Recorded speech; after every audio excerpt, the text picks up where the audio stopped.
CM Bhupendra પટેલના અધ્યક્ષસ્થાને આજે મળવાની છે કેબિનેટની મહત્વપૂર્ણ બેઠક। રાજ્યમાં જળ સંચય અભિયાનની આ કેબિનેટ બેઠકમાં સમીક્ષા કરવામાં આવશે। ઉનાળામાં રાજ્યના જળાશયોમાં પાણીના જથ્થા અંગે પણ સમીક્ષા કરવામાં આવશે। પીવાના અને સિંચાઈના પાણી વ્યવસ્થાપન અંગે આ બેઠકમાં ચર્ચા થવાની શક્યતાઓ છે। આપણે જણાવી દઈએ કે પ્રી મોન્સૂન પ્લાન અંગે પણ આયોજન કરવામાં આવશે અને તેની સમીક્ષા કરાશે।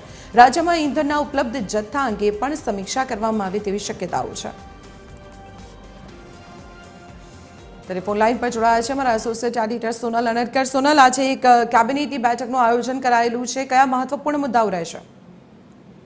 जी, आज कैबिनेटની બેઠક મળવા જઈ રહી છે। મુખ્યમંત્રીના અધ્યક્ષસ્થાને મળનારી આ કેબિનેટ બેઠકમાં સૌપ્રથમ તો રાજ્યમાં જળ સંચય અભિયાન જે સરકાર તરફથી શરૂ કરવામાં આવ્યું છે તેની જે વિગતો છે તે મેળવવામાં આવશે અને તેની સમીક્ષા કરવામાં આવશે। સાથે સાથે જ હવે ઉનાળો કાળઝાળ છે ત્યારે રાજ્યના જળાશયોમાં પાણીના જથ્થાની સ્થિતિ અને તે સ્થિતિને આધારે ખેતી અને પીવાના પાણીના વિતરણની જે વ્યવસ્થા છે તે સંદર્ભમાં ખાસ સમીક્ષા કરવામાં આવશે। ઉપરાંત પ્રી મોન્સૂન પ્લાન અંગે પણ ખાસ આયોજન અને સમીક્ષા કરવામાં આવશે કેમ કે હવે 30 તારીખથી લગભગ જે વરસાદ છે તેની આગાહી થઈ રહી છે ગુજરાતમાં।